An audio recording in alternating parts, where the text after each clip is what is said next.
یہ مرتد وہاں جاتے ہیں اور کہتے ہیں جی پاکستان پہ ہم پہ بہت ظلم ہو رہا ہے.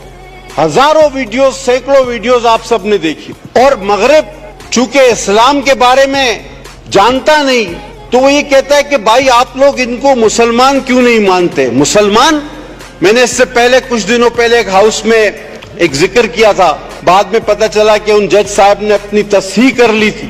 وہ ہائی کورٹ کے جج صاحب نے ایک فیصلے میں لکھ دیا the sect of Muslims it's a minority.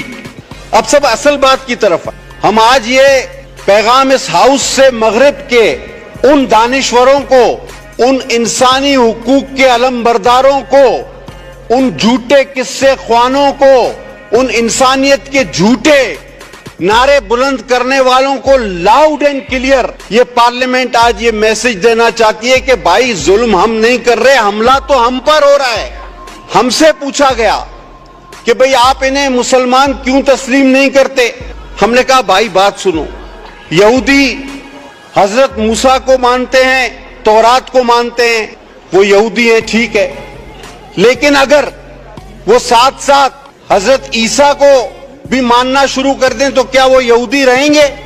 Answer is نو.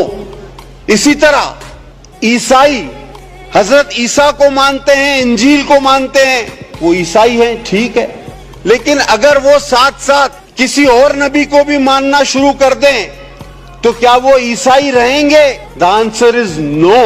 وہ بھائی اسی طرح اگر یہ منافق اپنے آپ کو مسلمان کہتے ہیں اور میرے آقا محمد صلی اللہ علیہ وسلم کے علاوہ کسی کو نبی مانتے ہیں تو یہ کبھی بھی مسلمان نہیں ہو سکتے، یہ کبھی بھی مسلمان نہیں ہو سکتے.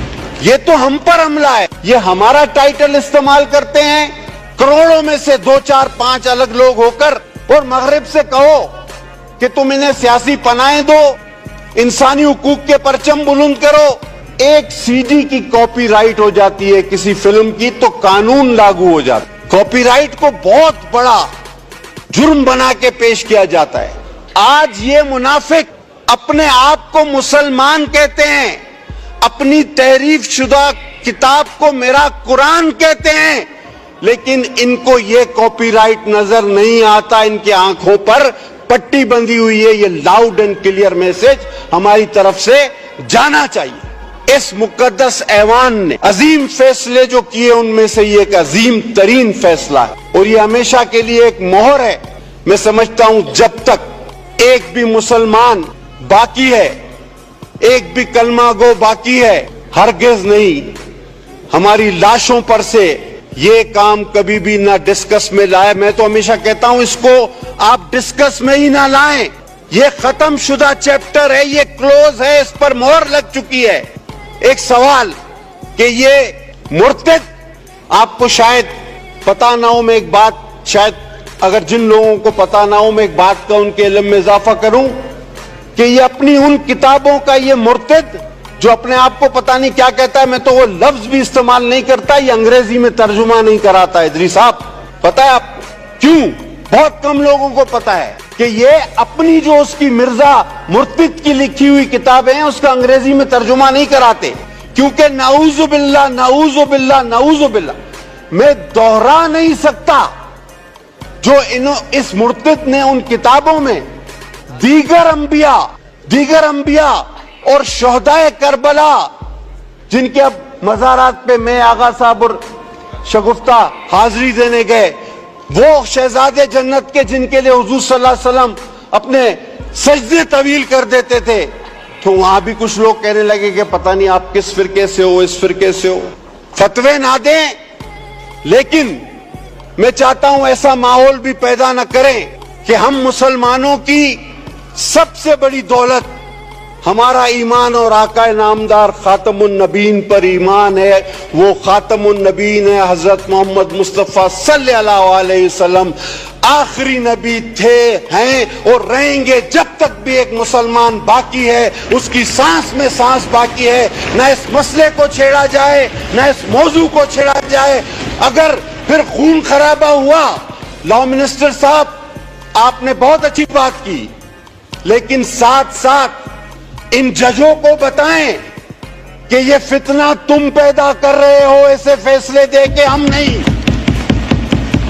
یہ فتنے نہیں ہونے چاہیے، یہاں تک تو میں آپ کے ساتھ ہوں، لیکن فتنہ پیدا کرنے والے کو کتنی بڑی سزا ملے گی ایک بار پھر ماشاءاللہ کھڑے ہو کر یہ بھی بتا دیجئے کہ جو اس 25 کروڑ عوام میں فتنہ پیدا کرتا ہے، جو پتہ نہیں کتنی لاکھوں میں تنخواہیں لے کر اس قوم کو اپنی قلم کے ذریعے اس آگ میں جھونکنا چاہتا ہے، ہمارے ایمانوں پر ضرب لگانا چاہتا ہے، ہمارے جذبات پر کھیلنا چاہتا ہے، اس کو کتنی بڑی سزا ہم دینے جا رہے ہیں یہ بھی پتہ ہونا چاہیے. جی لہذا میں سر اسپیکر صاحب آپ سے درخواست کروں گا، میں 10 بز میں اپنے بھائیوں سے اپیل کروں گا، کوئی کمیٹی نہ بناؤ. میرا آقا آخری نبی ہے، میرا ایمان ہے، ہم سب کا ایمان ہے، اس مسئلے کو دوبارہ پیچیدہ اور ڈسکس کرنے کی کوئی ضرورت نہیں. ہاں ایک کمیٹی بناؤ کہ جو اس قسم کے فیصلے دیتے ہیں جس سے عوام میں بے چینی، انتشار اور فتنہ پھیلتا ہے، ان لوگوں کی کیا سزا ہونی چاہیے. اور آرٹیکل کو اگر ری رائٹ کیا گیا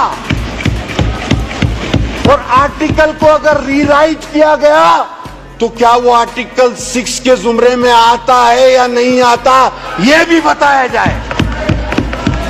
کیونکہ آئین میں تحریف تو پھر آرٹیکل 6 آپ کے پاس آلریڈی موجود ہے اور اس کی سزا موت ہے. تو میں اس ہاؤس سے آپ کے توسط سے اپنی تمام جماعتوں کے ساتھ مل کر ایک لاؤڈ اینڈ کلیئر میسج بھیجنا چاہتا ہوں. چاہے کتنا ہی لمبا کالا کوٹ آپ پہن لو، چاہے کتنے ہی لوگوں کو آپ نے پھانسی پر چڑھا دیا ہو، آپ ہمارے ایمان پر حملہ مت کرو، ہمارے ایمان پر خدا کے واسطے حملہ مت کرو. حضرت محمد مصطفیٰ صلی اللہ علیہ وسلم کی جو شان ہے وہ ہمیشہ رہے گی، تم کچھ نہیں کر سکتے.